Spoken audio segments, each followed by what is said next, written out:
Hello, my name is Chris Reisner, and welcome to Connecting Existing iOS Apps to Mobile Services. In this video, we're going to walk through taking an application which does not connect to mobile services and adding that functionality in. Specifically, the application is going to be a simple to-do list that allows you to add items and mark them as complete. But however, there's no data saving between runs and there's no connectivity to the cloud. So we're going to work on adding that in today. So we'll go ahead and run this application. So we have a simple to-do list, and we can say test mobile services, save data, and we're going to take a nap when all that's done. And we're testing it, so we're just going to say it's complete. Now, if we rerun our application, unfortunately what's going to happen is none of that data is there. So what we really want to do is we want to save that data into mobile services.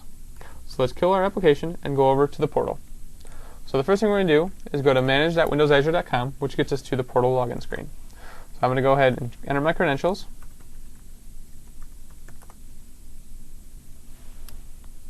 The portal is going to load up, and we'll see that we don't actually have anything in the portal at this time. So we need to create a new mobile service.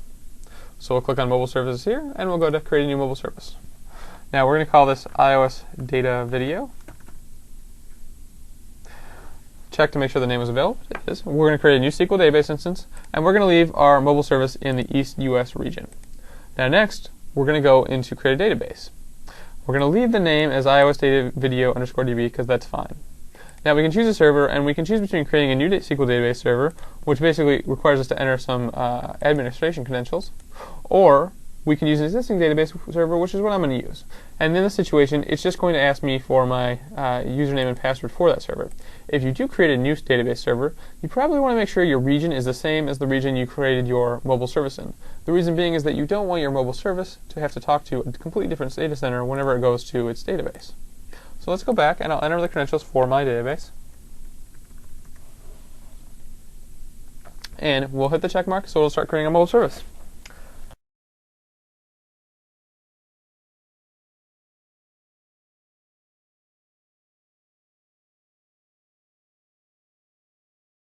Alright, so our mobile service is created, so let's go ahead and click on that. And the first page we're taken to is the Quick Start. The first thing we can do is choose which platform. We're of course doing iOS development. And then we can choose whether we want to create a new iOS app or connecting an existing iOS app. We're connecting an existing one, so we'll click on that. The first step is to download the iOS SDK. So we'll click on that, and we'll go ahead and save that into our folder. And we'll unzip that. Let's get rid of that. The second step is to connect to our app. So let's go back to our application, open the Frameworks folder, right-click on it, and go to Add Files to Quick Start. Then we're going to go into the Mobile Services SDK folder, and we're going to pick the Windows Azure Mobile Services Framework. So we'll add that, and now we have access to it. So now if you go back here, it'll basically walk you through the steps to do a little bit more, but we're just going to walk through this together. So from here, we're going to go into todoservice.h. The first thing we want to do is add a reference to the Windows Azure Mobile Services library. So after that's done, we're going to add a new property to our class for the mobile services client.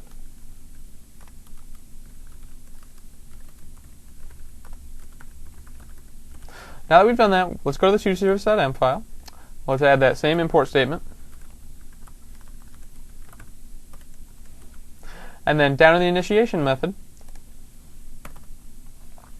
let's go ahead and initialize our client. First thing we actually do is initialize a new client, which we'll then use to set our client in our class in a moment. So we're going to use the client with application URL string initialization method. So it's going to take in the URL string of our application and the application key. To get those, let's go back to mobile services in the portal. Let's go to the dashboard, and down here we see in the dashboard area we have the mobile service URL. Let's copy that link address. Go back here, and we can just replace it, or actually we can properly put it in there. Okay, so we're good. And then the next thing we need to do is get the application key. So return to the portal, we go to Manage Keys, and we see we have an application key and a master key. Now, when we initialize with the application key, essentially what happens is every request that goes through to mobile services will include the application key as a header. Now that's going to be useful in a few moments when we talk about doing table authentication operations. Now that we've got that created, we're going to have to set our client, our local client. So we'll say self.client equals new client, client with filter, and self. So basically we're saying that there's a filter property or object or there's a filter in the MS client, and we want it, whenever it calls an operation, we want it to be called on toDoService.h. Now, in order to take care of that, we need to go back over to toDoService.h, and we need to add MSFilter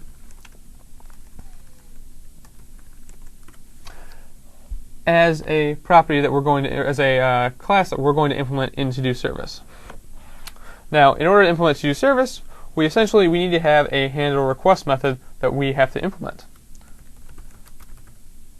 So we've got the handle request method here. Let's clean it up a little bit so it looks a little nicer.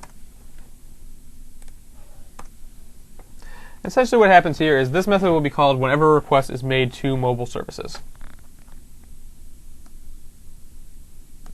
Let's return to the .m file, and we'll handle a little bit more stuff, and then we'll actually implement that method.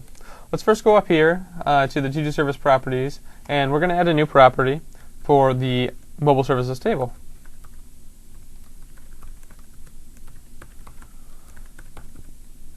So now this object is actually what we're going to use to do our operations on the table. So all of our reads, writes, updates, and deletes will be done using that table object. Now down here, after we've created our client, the next step is to say, basically set our table.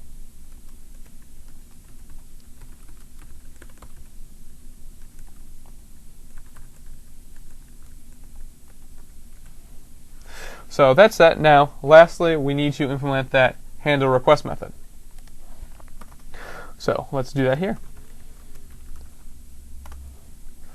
So again, we're going to have to clean this up just a little bit so it's a little more readable. Okay, let's go ahead and implement it now. Now remember that this method is going to be called whenever a request is made to mobile services in our application. So we're going to create an MSFilter response block, wrapped response, and this is going to be used to wrap whatever the response should be from mobile services, or how we should handle it to some degree. So let's do this, and we're going to pass in a block,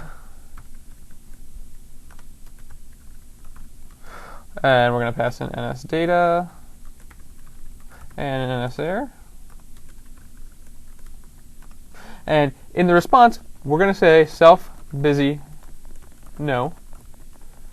So there's a busy method up here that when passed in, it basically holds a count of how many operations are being performed by mobile service. So whenever we get a response back from mobile service, we want to decrease that count. And then we're going to call the onResponse method, pass in the response, the data, and the error. And then lastly, whenever we get a request, we actually need to increment the busy count and then handle the next request. Or rather, process that request. The next thing we're going to look at is actually adding the code in to save data to our mobile service. So to do that, let's go up to the addItem method right here. Currently, all it's doing is inserting the new item into our local array. We're going to change that so we're actually going to insert it into mobile services first and then insert it locally. So let's go ahead and do self.table, insert, and we're going to pass in the item. And then we're going to have a completion block. And since Xcode is so nice to have done that for me, I'm going to go ahead and take the code I had, put it up here. Now, instead of actually inserting the object, we're going to insert the result. The reason being is that that result that comes back is going to be a little different because it's going to have the ID property put on top of it. So now that that's done, this should be able to build. Great. Now, before we can actually save any data, we do need to make a change in the portal. So let's go back to the portal, X out of that, and go to the Data tab. So before we can actually save any data, we need to create a table to save that data in.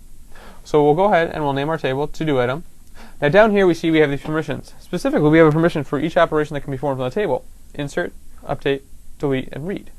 By default, the permission setting is anybody with the application key. If you recall, when we initialized our mobile service, we passed in the application key as a parameter. That meant that every request to mobile services would include the application key as a header. So as long as the header comes through, or the application key comes through in a header, and any call to my REST API that's exposed by mobile services will work. However, if I wanted to not require the application key, I could choose everyone, and then I wouldn't have to send that.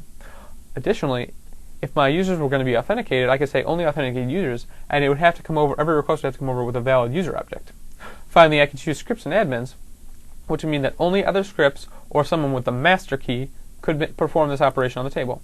We're going to leave them as is for now. So we'll save that, and it should create our table in just a second. Alright, so our table's been created, and now we're going to go back to our application and run it and try it out. So let's go ahead and run our application. Now let's say we're going to save some data and take a nap. Oh, accidentally got rid of that. Apparently it doesn't want me to take a nap. So that should be run. Now if we go back to the portal, we should see that we have 2 records show up here in just a second. Or we can just click on the table because we want to be fast. And we see that we have take a nap and save some data.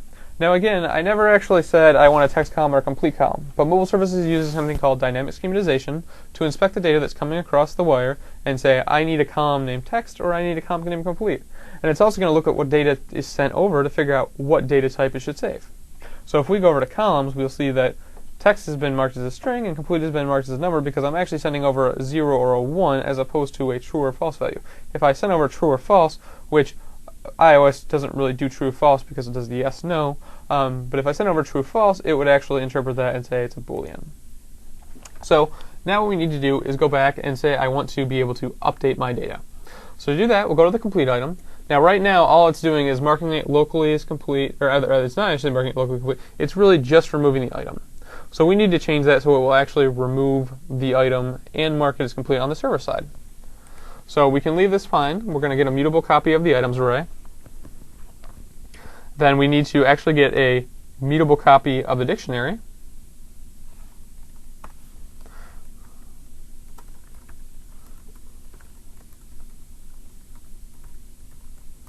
So here we're going to get a mutable copy of the item that's passed in. Then we're going to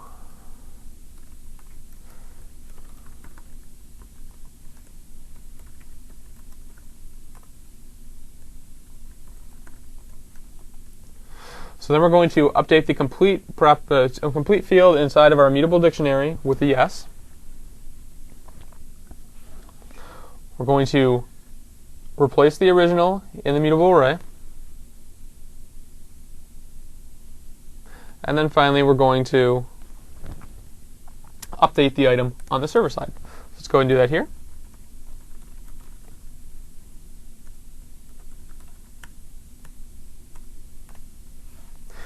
Now, we're going to go ahead and copy the code I had, which is called the completion handler, and we're going to put it in here.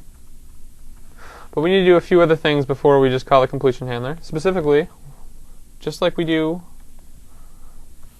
up above, or what we were doing essentially, we're going to say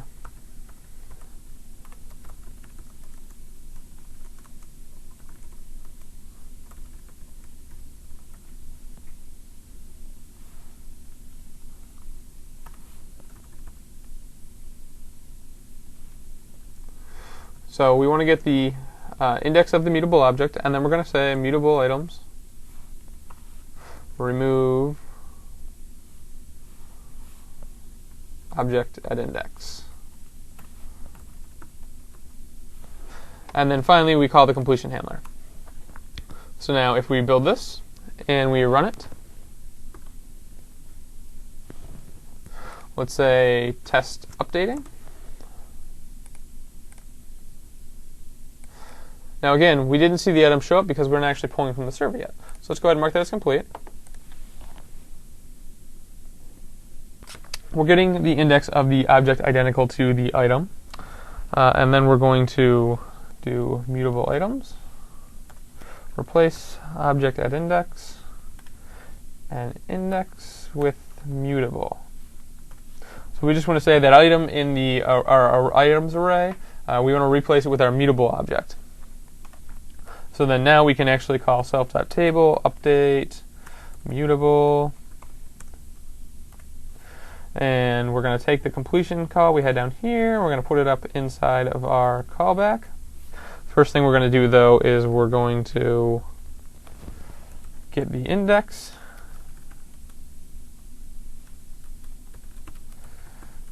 object identical to mutable,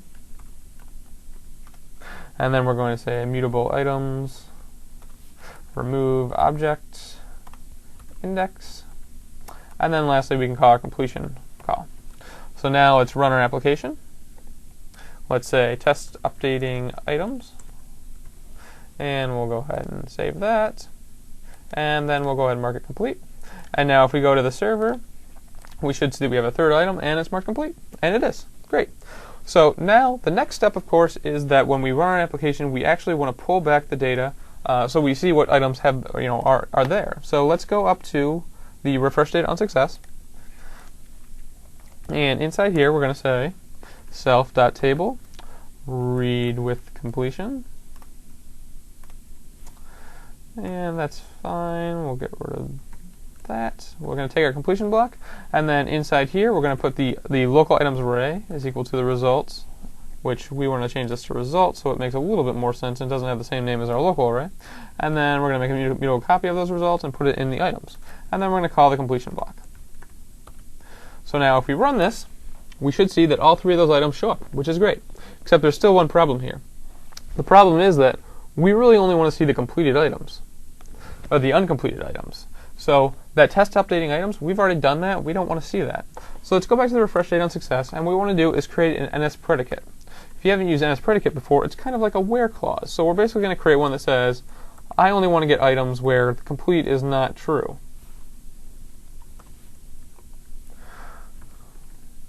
Or is no in iOS parlance. So we've created that. And then instead of doing read with completion, what we actually want to do is read where. And we're going to pass in the predicate. And then completion.